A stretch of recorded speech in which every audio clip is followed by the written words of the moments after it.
Des marelles de toutes les couleurs, des pas fluorescents, ce n'est pas le nouveau jeu de l'été, mais des peintures éphémères près de certaines poubelles du centre-ville.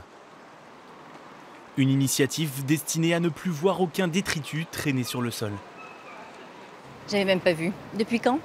Depuis 3-4 jours. Ah ouais, j'avais pas vu. Non, s'il n'y a pas d'éducation derrière, ça marchera pas. C'est une question d'éducation, tout simplement. Moi, je suis de passage assez régulièrement pour des raisons professionnelles et globalement, je trouve que c'est une ville qui est plutôt propre sur les grands axes. Après, dans les petites rues, un peu moins probablement. Je crois que les gens, même si jettent un morceau de papier à 5 mètres d'une poubelle, non, c'est vraiment l'éducation qui est à revoir, quoi. Chaque année, 14 tonnes de dépôts sauvages et 18 tonnes de mégots sont jetés dans les rues de Lille.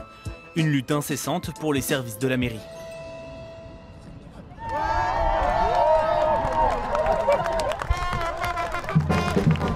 Il y a 2 ans, en 2015, grâce à ce flash mob sur la place du théâtre, la ville avait déjà tenté de sensibiliser les habitants contre ces incivilités.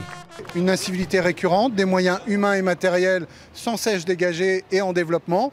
Notre budget est en augmentation chaque année. On ne peut pas continuer comme cela. Il faut à tout prix qu'il y ait une prise de conscience du citoyen. C'est son cadre de vie. D'ici à la fin de la semaine, ces dessins fleuriront dans une quinzaine d'endroits dans le centre et dans le Vieux-Lille, puis 2 dans chaque quartier de la ville, le moyen d'éviter un PV de 68 €.